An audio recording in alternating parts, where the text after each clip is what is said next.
And hello again. Good night, good morning, good afternoon, good day, wherever you find yourself. Hey. We're in another week of fasting, a 72-hour fast. That's what we're doing. And right now, we are a little over 50 hours in this fast. And one of the questions I get is, well, I just don't seem to be able to make any more progress. I lost some weight. My blood sugars got better. My A1C went down, but it seems like I'm stuck. I'm on that plateau. How do I get off? Why am I here? How did it happen? And what do I do about it? And that's what we're going to be talking about tonight. How do we move through that plateau on this episode? Hey, I'm Dr. Dwain Woode. That's Wood with an E. The E stands for endocrinology. Here on the channel, I educate, I empower, and I encourage you to take charge of your health and your life, avoid complications, and go to the next level. And in this year, new you. I'm talking to adults with type 2 diabetes who want to put their diabetes in remission, get off of medications, who want to reverse their diabetes. That's what we do. That's what we've been doing. New year, new you. If you're new to me, go ahead and put new in the comments because I'd love to welcome you with a hand clap and some music. And let you know that we are happy that you are here. Also, if you have questions as we go throughout the show, make sure you drop those in the comments, and we will be sure to get to those as we move through our discussion. And you know how we do. Well, you knew how we do, but for some reason my Dexcom did not show up. But we normally look at my numbers and my report. So let's go ahead and get that back over. uh, Let's see. And we'll take a look at what my meters are showing. So I have those off to the side, and I've got my Dexcom Clarity app report that is right there. There we go. Okay. And so we'll take a look at that, see what my numbers are as we've been fasting, and then we will go through the show. Let me go ahead and say hello. I saw at least a couple of people that were out there. Just want to give some shout outs. Let me go ahead and pull it up by this screen. So Jennifer is out there. She said, howdy all. And of course I said, hello, Jennifer. And then the light works. Hi, Jen. Hello, all. Hey, glad that you are all here. Glad that you guys are hanging out with us on this episode.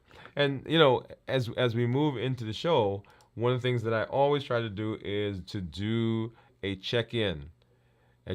Because as we're fasting, and in fact, not just fasting, right? Let me back up a little bit and make this kind of general. Anytime you are doing anything that you want to change, anytime you're trying to do some self-improvement, anytime you are trying to do a project, then you need to check in to find out with yourself, with the team, with whoever, well, how are things going? And in this space, we do 3 components of our check-in, and that is how are we feeling physically, mentally, and emotionally. Because these are the places where people tend to have the most difficulty. There are some other things that we can talk about, some nuances, but generally speaking, this is it. And so physically, mentally, and emotionally, how are we doing? Let's set the backdrop, okay? Why are we fasting? Because people say, well, what are we talking about fasting? Physically, mentally, and emotionally. So in this space, new year, new you, the whole idea there is that we are working on reversing diabetes, putting diabetes in remission, getting people off of diabetes medications. And one of the tools that we've learned is the tool of fasting. There are several that we have, and you'll see those, some of those listed here. Not an exhaustive list of the things that we've done, but for some of the general ones. But you'll see there at number 2, fasting, and we introduced fasting very early on in the pathway, because we knew that fasting was an amazing, powerful tool that we could use for helping to reverse diabetes. Why is fasting so important, and why is it so powerful? Because it hits all 3 of the pillars of reversing diabetes. Remember, the pillars are decrease insulin, suppress the appetite, and reduce sugar. Decrease insulin, suppress appetite, reduce sugar. So if you're fasting, by virtue of the fact that you're not putting anything in, you're also not putting in any sugar, no carbs. And so the sugar level goes down. As a result of that, you don't have to take any extra insulin or as much insulin if you're taking insulin from outside, exogenous, or the body doesn't have to create that much endogenous insulin. So the insulin level goes down. That's two pillars. And when the insulin goes down, because it is an appetite stimulant, decreasing insulin suppresses the appetite or reduces the appetite. So fasting hits all three pillars of reversing diabetes. That's why fasting is such a powerful tool that we've been using in this space to help with reversing diabetes. And so we want to know, how do we fast properly? On the YouTube channel, there is a playlist that's called How to Fast Successfully. Yes. There's also one called How to Reverse Diabetes. And they go hand in hand. And so in this space, we want to make sure that we are doing everything we can to be able to fast successfully so we can get all the benefits that go along with fasting. Decrease insulin, suppress appetite, and reduce sugar. Decrease insulin, suppress appetite, reduce sugar. And so that's why we're doing fasting. And in this space, we've been doing a 72-hour fast once a week. We've challenged you to do a 24-hour fast. We'll talk more about that today or later in this show. And then, of course, on tomorrow, we do a complete deep dive. Every Friday, we do a deep dive into fasting. So if you are out there and you want to know more about fasting, there are the shows that we've done in the past as we've been reviewing that. But come on tomorrow. You can ask questions. We're there. We do a 3-segment, really, how to prepare for a fast, how to make it through a fast successfully, and then how to break a fast successfully. Because all 3 phases are just as important as the others. Because if you don't do well in one of those phases, it sets the entire thing at jeopardy. Okay, so how am I feeling physically? When we talk about physically, often this is talking about energy level. How are people feeling in terms of their energy level? Are they feeling sluggish? Are they feeling weak? Are they feeling tired? And I have to admit, feeling a little bit more tired than normal. But as I explained last night, or the last couple of times that we've been here, that this week I've not done a great job of resting. I got a little bit more rest last night, but still feeling more tired than normal. Okay. The other thing today is I was actually in the kitchen making some curry chicken for my son. So I'm there cutting up the chicken, got it seasoned, and I was bent over for most of that time, right? Cutting the chicken and seasoning and doing all that. And when I raised up, for a brief moment, I felt a little bit woozy. Okay, and so 2 things come to mind. One, resting, right, which I've mentioned that I've not been doing a great job of doing. So that shows up in the fast. And then also hydration. Right, I think I've been doing a good job of hydrating, but apparently I'm not, because when I made that move, right, I felt for just a brief moment I was like, wait, what just happened? Okay, and so of course now I'm chugging. I've got my cup here. So physically, the other thing that people will feel is they will feel palpitations, feel like the heart's racing, skipping a beat. Lightheadedness, as I just mentioned, dizziness. Also feel jittery, right? And this is particularly for people who are prone to hypoglycemia or people who are on medications, where the medication is causing the blood sugar to go down further.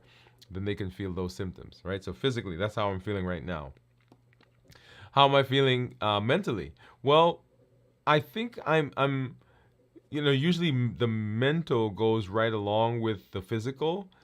And surprisingly, I feel much sharper mentally compared to what I would expect for my physical state. I'm not feeling sluggish in my thought process. I'm not feeling delayed.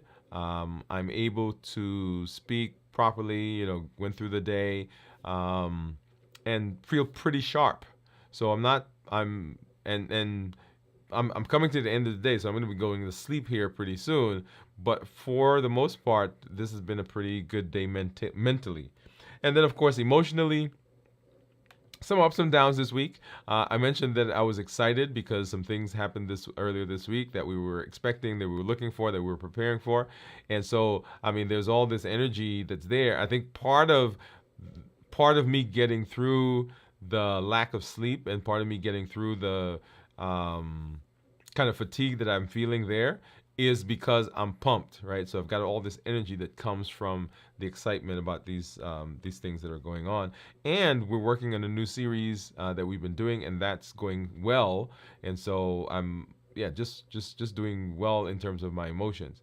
So whenever you're working on anything, whenever you want to improve anything, whenever you want to check anything, whenever you want to change anything, then we want to make sure that you are doing a good job, and you want to make sure that you are that you're checking in, and those are the things physically, mentally, and emotionally. Okay? All right, so let's hop over and let's take a look at blood sugars. And for this, let's first look at what my Freestyle Libre is showing. And so Freestyle Libre right now is saying that my blood sugar is 83. You'll see down there at the bottom, or close to the bottom, right above the times, 12, 3 p.m., 6 p.m., 9 p.m. You'll see that gray bar, and so that's the blood sugar range. And I've set mine to from 70 to 180. 70 to 150, because I want to know before 180, which is what it's typically set at. I want to know before that what my blood sugars are, right? So right now, 70 to 150 is where I am. And then you'll see that for most of the day, my blood sugar has been right at about 100 or below 100. It hasn't quite gotten to 70, which is the dashed line that you see there, the dashed red line that you see there down at the bottom. And then let's go over and let's take a look at, this is my Dexcom. This is G7. And similarly, you'll see that we've been kind of hanging. And let me go ahead. This one I can actually put my finger on, and you'll see those numbers as they come up. And so for this afternoon, blood sugars have been in the 80s for the most part. There was one there where it popped up to 114. And this is all, I guess, at that time at 5 p.m. So right now we're about 50 hours into the fast. Okay, and this is the last 12 hours. If I make that 24 hours, we'll kind of see what that is. Let's go back. All right, so it doesn't look like I've gone over. Let me see, what's the highest that I see there? There's a one. I think I saw 107.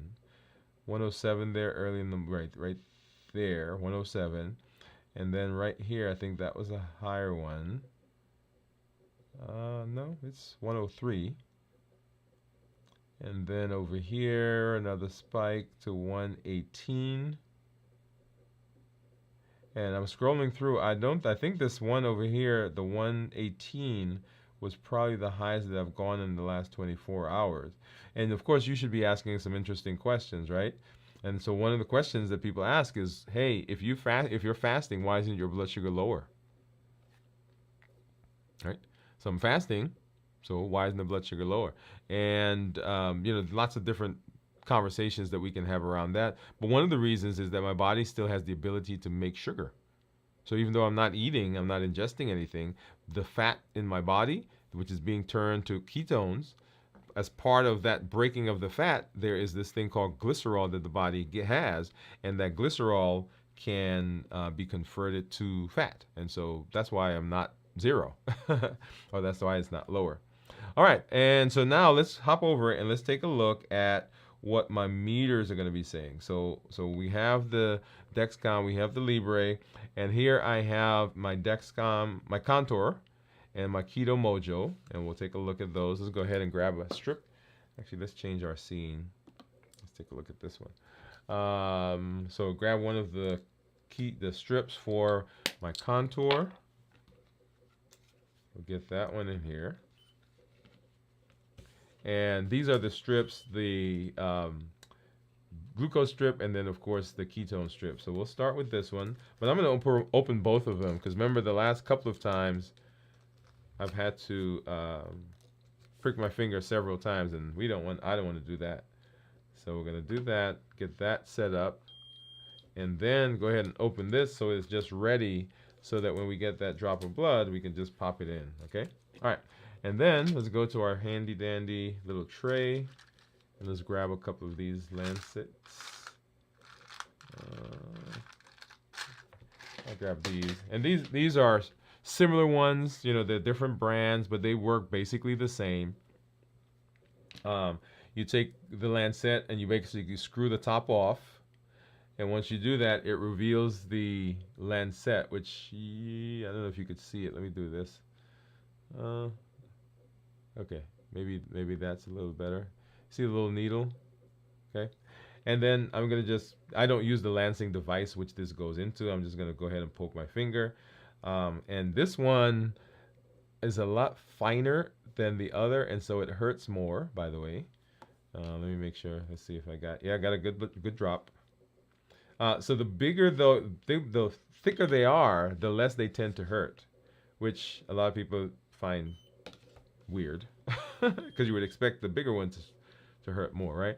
So I'm going to go ahead and get this drop of blood. And so you see there, my Keto Mojo says I'm 87. Contour says I'm 83. And then, of course, on the screen, you'll see my Dexcom says 91. And then let's go ahead and let's get this strip out. Get the ketone strip in. And what do you think my ketones are going to be, right? So after 50 hours of fasting, get that one going. So after fasting for 50 hours, what do you think my ketones are going to be? And so we got that going. And of course, I'm not going to show it to you because I'm going to tease you. And we'll come back to that here in just a little while. But if you think you know, go ahead and pop that in the comments. All right, and so Lightwork says this is a timely topic. Wow, I feel like I hit a plateau, but then again, I was working 16 hours for about a month on the graveyard shift. Okay, yeah, I like the thought process that you're going through, kind of trying to figure out what's happening. Okay, trying to figure out what's happening there, and so we're talking about plateaus. Sometimes you are going along and things seem to be working, and we have people who come to the office. Just saw someone today who had gone from over 300 down now into the 200s in terms of weight, and was kind of concerned that the weight loss had slowed. And so kind of thinking, okay, what is going on? And sometimes it seems as though you're climbing up that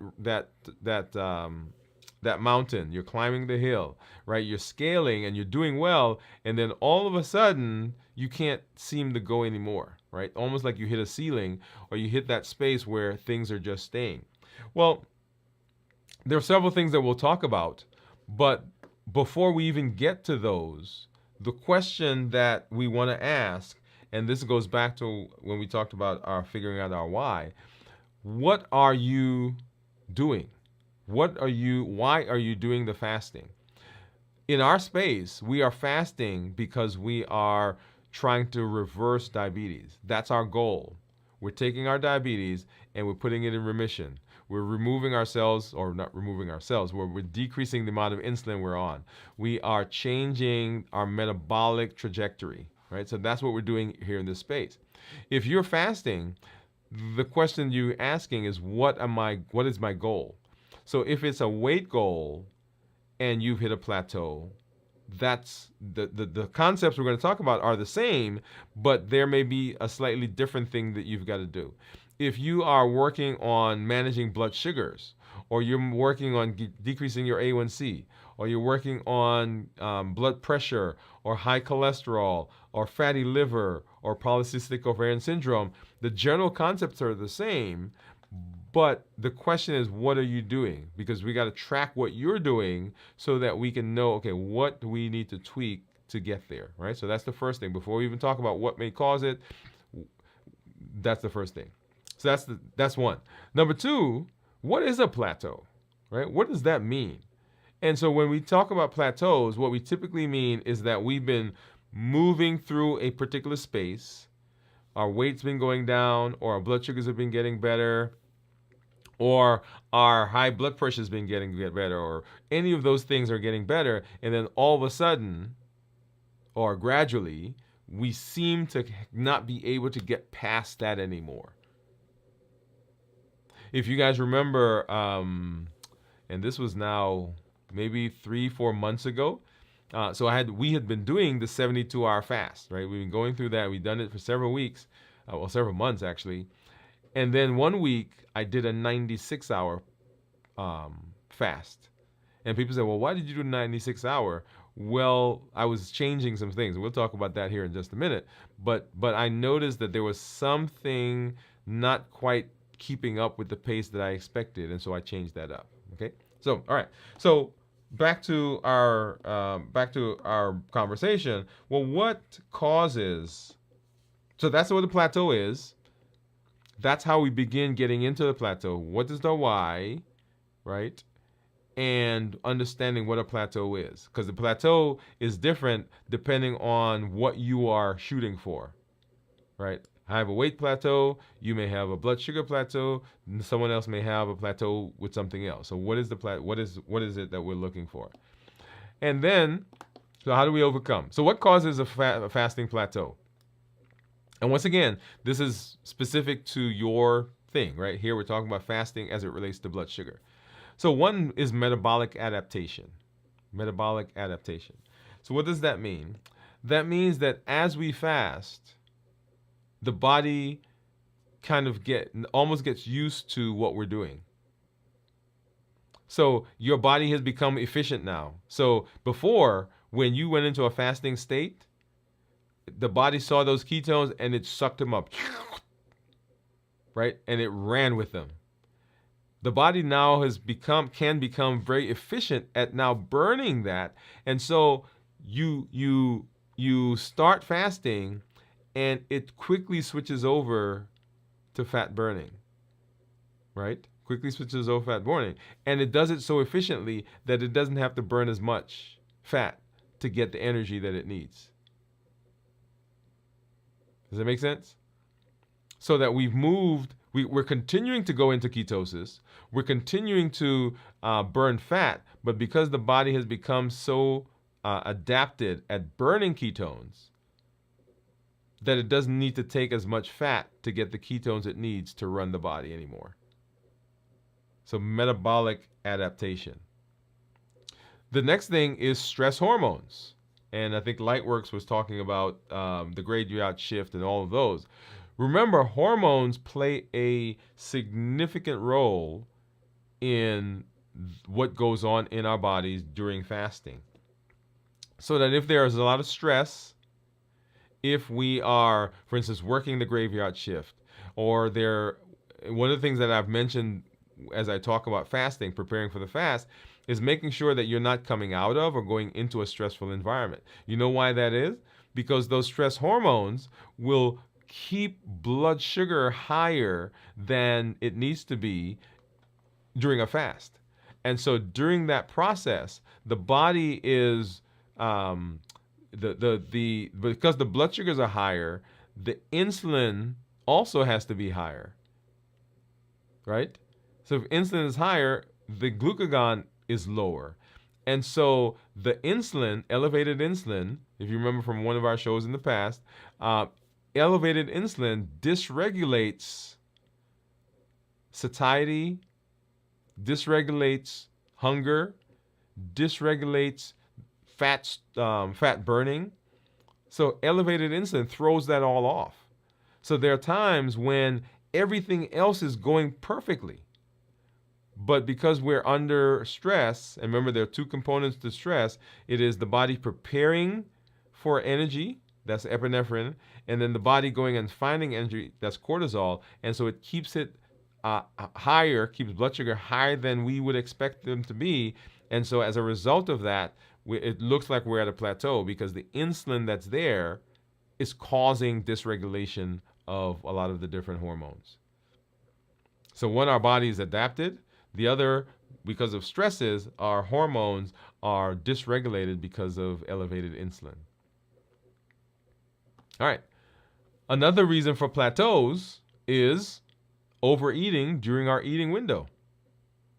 One of the things that we talk about all the time, and we'll talk about this tomorrow when we do our when we do our deep dive into fasting, one of the things we talk about is what do we do to break the fast? I'll tell you for me. Let me tell. I'm always telling on myself.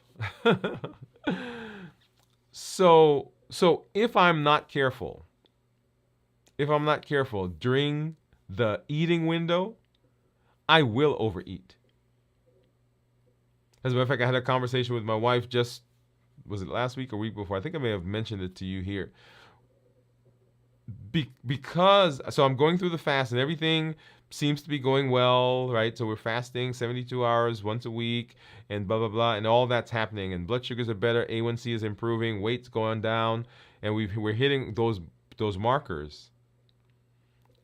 But the heat model says, yeah. The heat model says that there are some things that other than hunger that can cause me to eat. And one of the things that we've got to be careful of is this idea of scarcity. Scarcity. Let's talk a little bit about that. Scarcity says that I'm not going to get any more of this. I don't know when it's coming back. It's kind of like for me, and let me throw it out there so you guys can help me through this. Okay, it's coming. I know it's coming. It happens every year. And I need a way to manage it. My dad made the best eggnog in the world.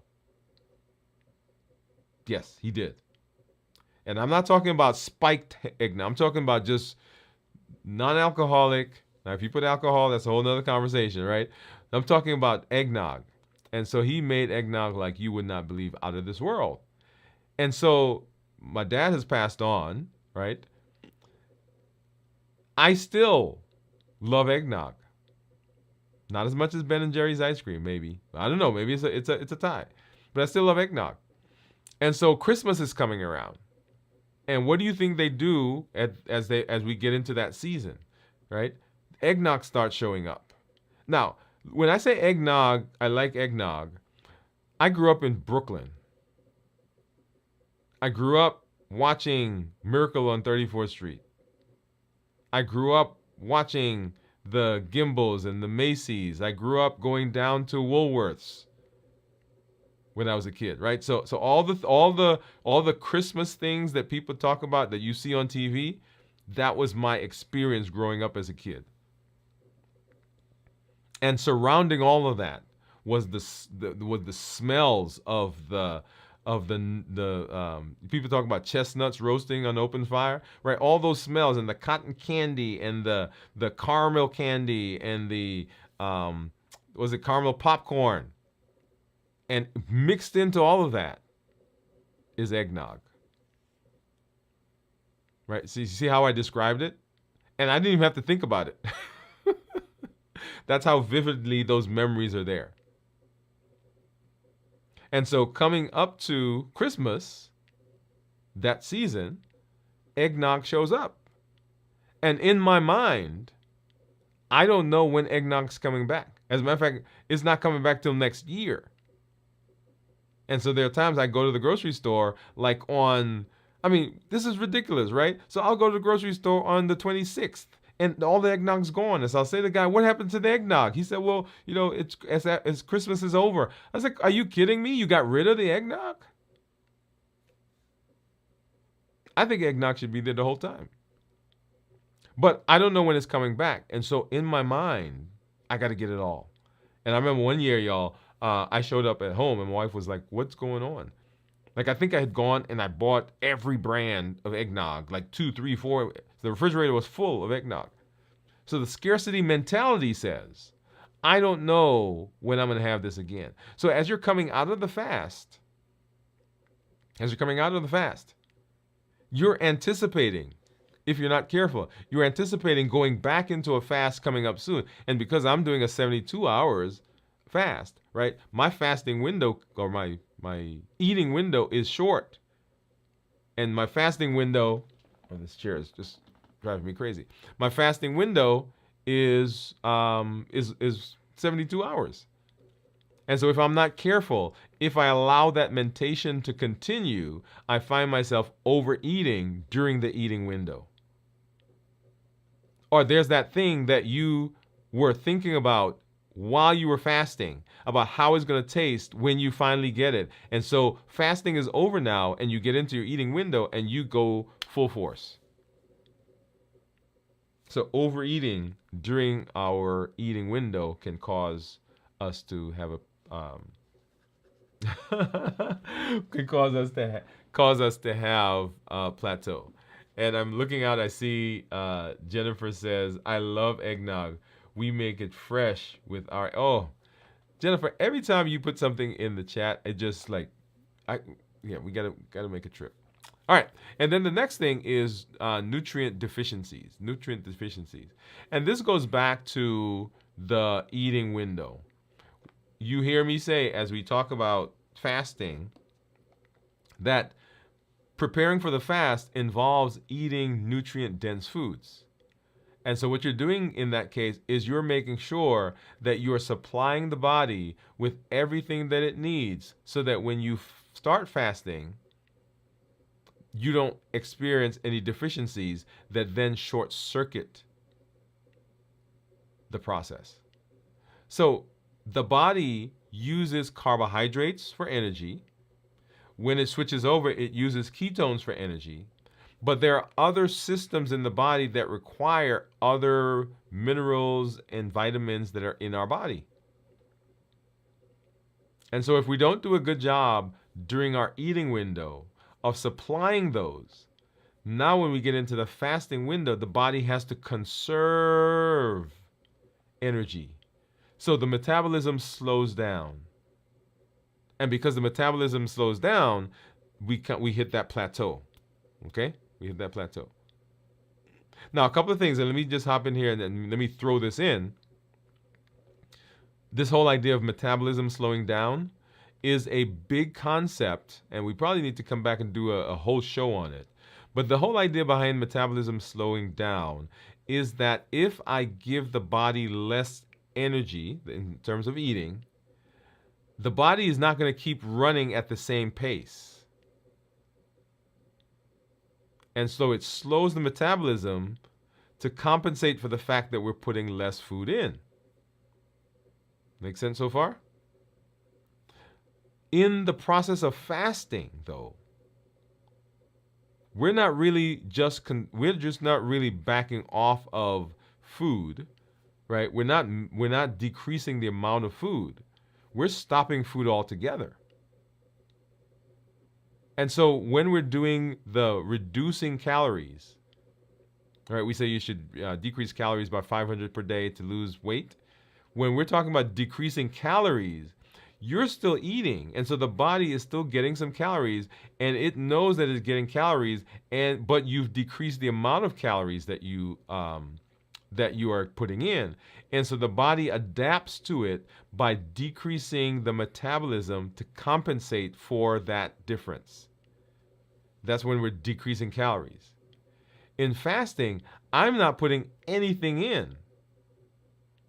So the body doesn't know when more food is coming, and so it has to go and find food. So it doesn't slow the metabolism as a result. In the long term. I mean, initially it does, but it doesn't slow the metabolism. What it does is actually it revs the metabolism up so that it could go start burning fat quickly. You see the difference? That's why fasting, when you're fasting, you actually lose more weight and lose weight faster than if you just cut the calories. That's the beauty of fasting. That's one of the benefits of fasting. That's one of the selling points of fasting. One of the things that people will notice if they are cutting calories and the body is slowing the metabolism is people will notice that they feel colder. Almost like a cold intolerance. Right? Because the metabolism is going down. It's not generating as much heat. But anyway, like I said, that's a whole conversation, and we probably need to do a show where we just simply talk about this change in metabolism that can happen, and the differences between fasting and what happens there, and when we're just simply cutting calories. So the next thing that can cause plateaus, nutrient deficiencies. And then habitual fasting patterns. And this gets back to what I mentioned before. When I was fasting for 72 hours and I noticed that I had some plateaus, right? So things had moved. If you remember back in, was it March of this year, when we hit our weight plateau, and then we hit our A1C plateau, not plateau. We hit our weight goal, then we hit our A1C goal, and we shared all of our labs. Well, I think it was soon after that, I noticed that my weight would fluctuate up and down more than I wanted, and that the weight was not continuing to come off like I wanted. And so that's when I did that 96 hour, that 1 week, if you guys remember. We did a 96. I think we did that 2 weeks, and then we went back to the 72 hour. So habitual fasting patterns. So if you are going through the process and you're fasting, right? And this kind of relates back to the metabolic adaptation. Your body has gotten so efficient at doing this that fasting pattern, you may need to break it a little bit. And of course, I'm telling you the plan, which is going to be on the next. But yeah, so you might have to change that up a little bit. So let's hop over there and let's talk about that part. So what are some strategies to break the plateau, right? So number one, switch up your fasting routine, which is what I was just talking about. And so for me, I switched it to 96 hours. I have not done recently a shorter fast. If you remember, I think we traveled to Tampa one month. It was our anniversary, my son's birthday, and I think that week we did a 48-hour fast. But for the most part, I've been doing 72 hours when I'm fasting, and in my non-fasting window is actually a fast, right? Because I typically could do a 16/8 anyway. So I'm fasting most of the time, but I consider my fasting to be the 72 hour, which I do once a week. But in my non-fasting time, I still am doing an intermittent fasting. Okay, so number one, you want to switch up your fasting routine. The next thing is to increase your physical activity. Now, we've said that you get a bigger bang for your buck in the kitchen than you do in the gym. What does that mean? That means that if we're working on, if we're doing calorie for calorie, not eating the thing in the first place is a better option than eating it and then say I'm going to burn it off. If you eat a cookie, 300 calories, and you walk about an hour, 1 hour, right? So if you do like a 20-minute mile, that's 3 miles in an hour, then you'll burn one cookie. That's it. 1 hour for one cookie. And most of us don't just eat one cookie. And most of us don't drink just one glass of eggnog. So if I'm talking about using exercise to offset the eggnog, I'm going to be in the gym forever. Okay? So adding some activity, great, because it does help to burn some calories.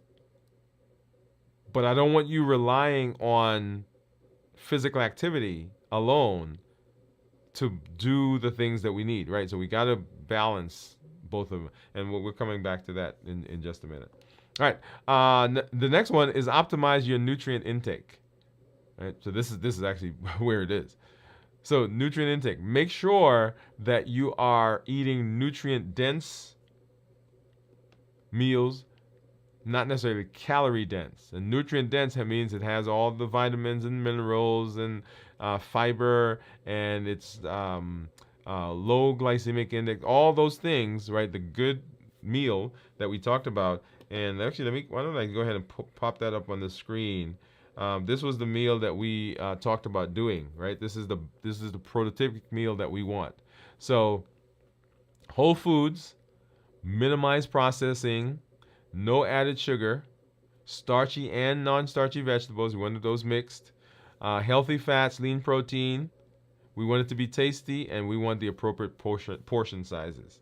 Right? So that is the meal. When we talk about the meal that you should be eating, that's the meal right there. Now notice, and what I love about this, I was sharing with somebody just today. In there, there's nothing that tells you what to eat. It is not a prescription for food. It's a prescription for the meal. So as you're putting your meal together, you want the meal to the food that you're putting in the meal to fit into the parameters that you see there. So it's not okay, you can eat white rice and you can't eat this rice and you can't eat that kind of potato and you can't eat this or you should eat that. That's not what this is. But it's saying that as you're putting that meal together, you will make some of those decisions. But your starch may be totally different from my kind of starch.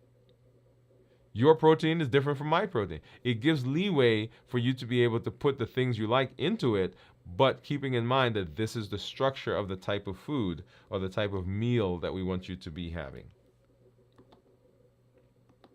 Okay? All right. So optimize nutrient intake. Boom. And then mindful eating.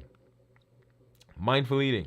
Mindful eating means that you're sitting, you're present with the food, you're not watching TV while you're eating, not doing a puzzle while you're eating, not on the phone while you're eating, because when you do those things while you're eating, you eat more.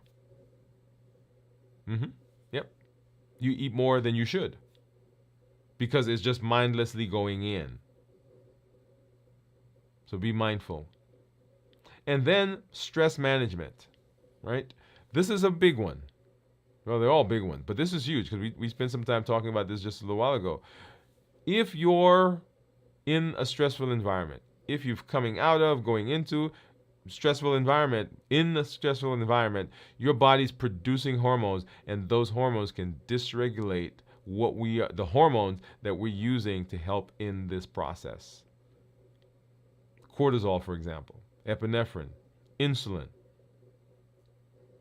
So managing stress helps you get beyond the plateau. And one that's not there that I'm going to throw in, right, that comes from our check-in and our preparation for fasting and our getting through the fasting and breaking fasting, hydration. Hydration, hydration, hydration. Hydration is important. Because when you're hydrated, all of the mechanisms within your body have the appropriate amount of hydration, lubrication, volume, fluid to work. Enzymes that are in your body, hormones that are in your body. Your blood has to move around to take nutrients and to remove toxins. Your hormones in your body have to move. And if you're not hydrated well, then it interrupts or blunts or makes that process sluggish. So make sure that you're hydrating. That helps you get through the plateau. And then I guess the last thought is to understand, just like we said, what is our why at the beginning? One thing to understand is that you're going to have a plateau. It's not a matter of if, it actually is a matter of when.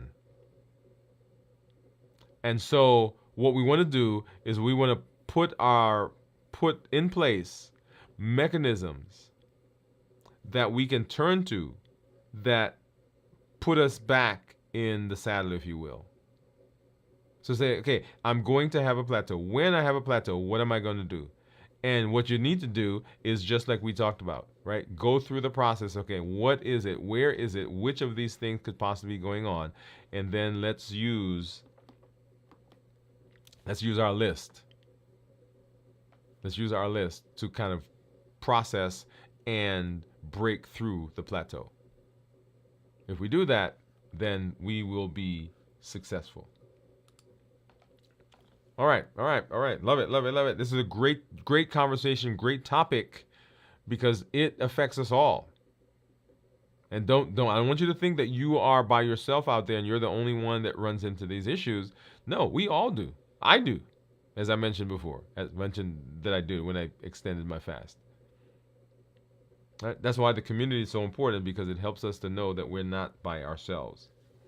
All right, let's go ahead and let's take a look at my um, Dexcom Clarity. Dexcom Clarity report. We'll come back here in a minute to look at what my ketones are. And I think I saw somebody who put a guess in there. So we'll come back and take a look at this in just a minute. But in the meantime, let's go ahead and take a look at my report that you see there. And let's grab, I like this view. I think I need to create a different view with this one in it. But anyway, there we are. And so, if you see on the screen that my average blood sugar over the last 2 weeks has been, last 14 days, 126. I'm in target 93% of the time. Target being anywhere from 70 to 180. My glucose management indicator is 6.3. So if I were to get an A1C, it would approximate that, right? So I was explaining this actually to this week to someone that it is a calculated number, right? So it should approximate it. It can be off, but the true A1C is actually when we get the blood and we put it in the machine, and the machine tells us, okay, this is what the A1C is. But I should be getting results of my blood work here coming up pretty soon, and we'll share those with you so we could see what the A1C is compared to what we've been seeing here on the report. And then, so if I change now to 90 days, my A1C, my average blood sugar, I think is higher. It's 135 for the last 90 days. So A1C is 6.5, or glucose management indicator, sorry. I'm in target 86%, which is from 70 to 180. Okay. And then let's go ahead and take a look at our graphs for the last several days. And I'll tell you, I'm actually pretty proud of this past week, and because I'm going to go back to what happened on Friday. So Friday we broke the fast right in here, right? And so 8, and you'll see there blood sugar kind of climbs, goes up, up, up, up, up, up, up, up, right? So we got up to, I think, 120? Okay, 125 was the highest there. And then continuing on into Saturday, right? So look at that. I mean, we were in the 104, 105, 110s, and I think here got up to 137, and then 138, 143 was the highest that we got there. And then Sunday, look at these numbers. Wow, I love this. 130, 120, 119. And all this time, I'm eating, right? This is not fasting. This is eating. All right, 120. And then down into 90s as we got into the evening. And then on Monday, coming into the day, still staying those same numbers. And then look at this, y'all. You know what that is? That's a salad. Yes, a salad. And the salad took me up to what, 158, 173. Look at that. That I did not expect. Now, it was a huge salad, by the way. I maybe, I should have known. It was not a baby salad. It was, it was a pretty sizable salad. And then came back down for the rest of that day. And then, 150s, 140s, 140s. And then lunch again. And this time went up to 199. Now, I'll tell you here, actually, let me see, where was this?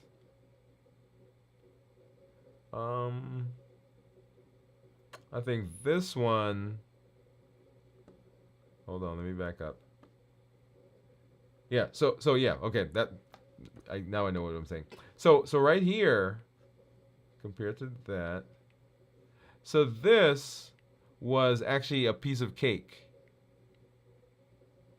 That was a piece of cake. That was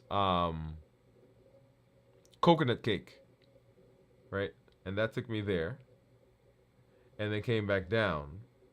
Now that had icing on it, and then I want you to compare that to these numbers, right? So I came down. So before the cake, I was like 130s, 125. So go up to 197. Let's just make it 200 to make the math easy. So I went from 125 over here to 200, right? So that is a 75-point rise in blood sugar. Okay, make sense? All right. And then here I was 92, let's say 95, right? To make the math easy. So 95. And I ate a half a hamburger and like 6, Five Guy fries. And I went from a 95 up to 204. You guys see that? So the cake and icing compared to hamburger and fries. And people will say that, oh, the cake should raise the blood sugar higher, but look at that. The hamburger and fries did similar things. I'm not necessarily comparing to say which one is better, but they did similar things. So carbs will raise your blood sugar. It doesn't matter where the carbs come from, I guess is the point I was making there. Okay, and then, so we started fasting right here Tuesday evening. And then 24 hours later, we're 103, 109. And then 24 hours after that, right? So we're 48 hours, we're in the 90s. And then it will be interesting to see what my blood sugars are or what my numbers are when we do our check-in tomorrow at 72 hours. Yeah. I love this. Exciting. So if you're out there and you're fasting, how long have you been fasting? Okay. How long have you been fasting? All right. So Jennifer said, I needed to hear tonight's topic. This hits close to home. Oh, great, Jennifer. I'm glad. And it's a thing that we all kind of go through. Okay. It's a thing that we all kind of go through.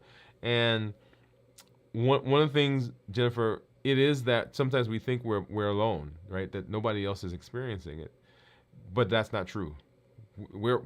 If you're on this path, right? If you're in this process, you're experiencing it, and so it's great to have people to know that it's not just you doing it. Awesome.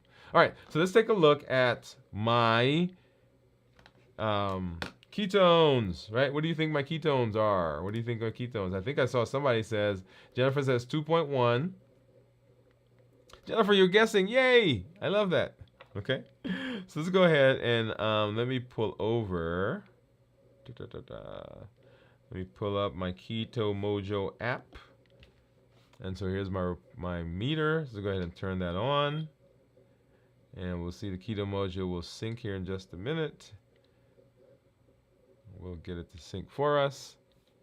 So 2.1 is what Jennifer says. And I think my ketones were, what was it, 0.7 or 0.8 yesterday? We'll go back and look at that in just a minute. That was at 27 hours. And drum roll, it is 1.2. 1.2. So my blood sugar is 87 and 1.2, that's my ketones. And if I go back and look at, well, let's do it this way. If I look at where we were yesterday when I checked in, right? So on Monday, when I wasn't fasting, my blood sugar was 100 and my ketones were 0.2, right? And then when I started fasting, we were 27 hours in, and I checked then, my ketones were 0.6 with blood sugars of 101. And then tonight, we have blood sugars of 87 and ketones 1.2. So when we talk about ketones, let's look at our graph. The turquoise line that you see there, those are ketones, and then the tan line, that's blood sugar. So as when I broke the fast last week, as I started eating, the blood sugar goes up, the tan line, and the ketones go down, the turquoise line, right? Because they can't. So so insulin and ketones can't be in the same space. So when I'm eating, my blood sugars are going up because I'm eating carbs. Insulin has to come out. When insulin comes out, ketones go down. So insulin goes up, ketones go down.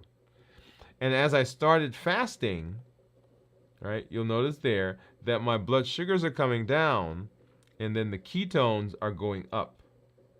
And that's what you see at the left. Let's see if I can do that a little better. That's what you see there at the left part of the graph. All right, the ketones now are higher than the glucose because they're going up as the blood sugar is coming down. And when we talk about ketones, ketones that are less than 0.5 are considered normal. 0.5 to 1.5 considered nutritional ketosis, and then above 1.5 considered therapeutic ketosis. So if we're talking about the benefits of fasting, fat burning, insulin sensitivity, and all those types of things, we want ketones that are 0.5 or higher, because that means that our body is burning fat and converting it to ketones, particularly if we're talking about weight loss, right? Weight loss and blood sugar management. Yeah. All right.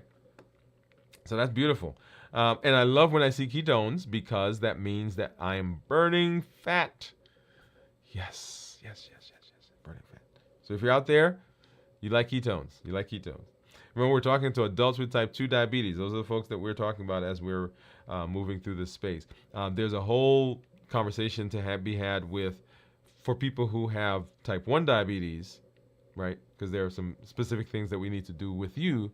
Not that you can't fast, but you've got to be a little bit more careful in how you do it, right? And if you want to hear more about that, just send me a message and we can talk about that. But here specifically, we're talking about type 2 diabetes. All right. So as we move into this space, we are now looking at what do we do with when we hit a plateau, and you have now a mechanism. You have some things you can go through, a thought process that takes you through what do I do if I am hitting a plateau. First, we kind of process where we are, what are we doing. We process why we're doing this, what our goal is, what our plateau is. Okay, I'm plateauing on my weight, on my blood sugars, all those different things. And then we kind of go through the process and thinking, what do I think is causing it? Okay? What do I think is causing it? Is it metabolic adaptation? Am I in a stress situation right now? Am I overeating during my eating window? Am I doing a good job of nutrient, or have I been doing the same routine over and over? And then we have a mechanism or mechanisms to be able to combat that. And in all of that, as we are working on putting our diabetes in remission, I want you to remember that you have unlimited potential. Unlimited potential, that's right. Because at your fingertips, right now, within you, you have the ability to chart your metabolic destiny. You can make changes in what you do, how you do things, to be able to change your trajectory. In the past, you may have made some decisions. And you can't change those decisions. They are what they are. You may have had some complications from those decisions. They are what they are. But at this moment, you can make a decision that charts the rest of your metabolic health. And you have unlimited ability to do that. And that is given by our Triple E formula for success. We educate, we empower, and we encourage. We educate with the blogs and the podcasts and the shows because we want to change your mindset. We want to give you a growth mindset and take you away from that fixed mindset that says all you have is what you see right now. No, we can be better. We can make changes. We can go in a different direction. That's the entire idea behind education. Changing the frame. Changing the story that we're telling ourselves. And then we empower. We empower with the tools, just like we learned right now on, okay, how do we get through plateaus? We learn the heat model. We learn the cope model. We learn emotional intelligence, how to eat mindfully, how to create a menu, how to create a type of food, right? The prototypic food that we shared earlier. All of those are with the intention of giving you power to make the change. So the education is great because we're shifting the frame, but now here's the tool that you need to be able to make that change. And then we encourage with the community that we're a part of, that you are building. When you come on and you share your story, that builds the community, that gives encouragement, that gives richness, that gives ideas to the community. So you're an integral part of it. And so all of the empowerment comes through the platform. We educate, we empower, and we encourage. The success comes, I should say. That's the platform that we're built on. Remember, there are some things that will push you in the direction that takes you off of your plan. It's not hunger. It's given by the HEAT model. Habits, emotions, access, and taste. Habits, emotions, access, and taste. We eat because of the routines that we form, not because we're hungry, but because of the habits. Because we go to the movies and we eat popcorn. Somebody comes over, we offer them coffee and and a muffin or a bagel. We meet somebody at the coffee shop and we eat, even though we just ate before. When we console people, we cook food for them. It's just what we do. We also eat because of emotions. When we're angry, sad, depressed, anxious, all of those emotions can build up to such a point where it will overpower your decision that you've made about not eating or eating something or a type of plan that you're going to go on. We also eat because of access, because things are just there. If they're there, you're going to eat it. That's like the eggnog, right? Help me. Give me some advice, y'all. Because if I bring it to the house, guess what? It's all going to be gone. Right? So I don't want to do that. So help me, somebody. All right? So we eat because of access and we eat because of taste. And the taste, we're chasing what the food does for us, not necessarily what the food itself. But the manufacturers have created that bliss point, right? The perfect combination of sugar, salt, and fat. Put that together. When you eat it, you say, I can't just have one. I got to have some more, which is what they're looking for. But we're chasing it because it reminds us of something.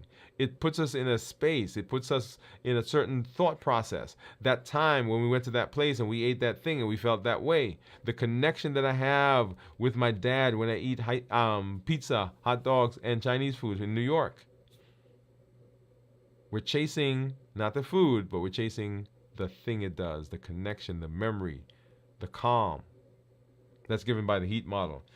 Also, remember our pillars for reversing diabetes. We decrease sugar, decrease insulin. We suppress our appetite and we reduce sugar. We decrease insulin, suppress our appetite, reduce sugar. And that's given by fasting. That's why fasting is so fascinating. Fascinating fasting. Say that fast. Right?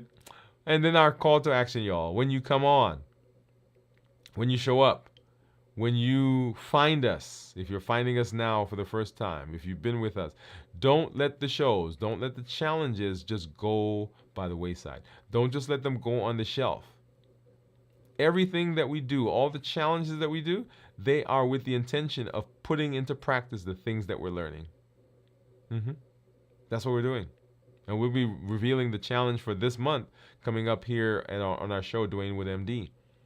But make sure you're working through those challenges. Get somebody else. Work with them.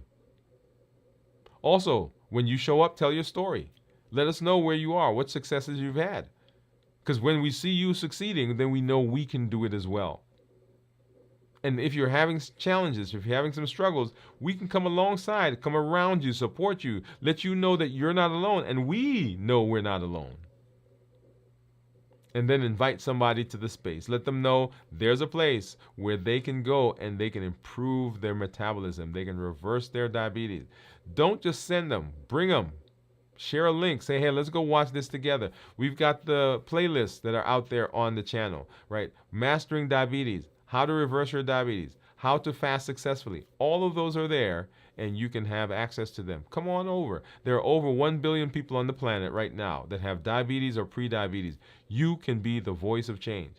for your community, for your home, for your doctor's office, for your church, wherever you are, you can say, okay, we don't have to be like this. We can make changes. Everybody in our family doesn't have to die of complications of metabolic disease. Everybody in our family doesn't have to have a heart attack. Everybody in our family doesn't have to go on dialysis. We can make a change, and you can be the voice that starts that. Yep. All right. So invite people on. Unlimited potential is what you have. You can make a difference. I'm always excited when I get here to hang out with you, to hang out with you all, because you are my community. And I love being in this space. I love the conversations we have. I love all the interaction that we have. And I love to see when we get benefit. We'll be checking in again tomorrow. Join us for our check-in. Join us on Saturday night at 9 o'clock for videos from the vault. And then on Sunday morning at 6 a.m. Central for This Week in Review. We'll see you tomorrow in our check-in. As I always say, this is Dr. Dwain Woode. That's Wood with an E. The E stands for endocrinology. Here on the channel, I educate, I empower, and I encourage you to take charge of your health and your life, avoid complications, and go to the next level. And in this year, new year, new you. Good night.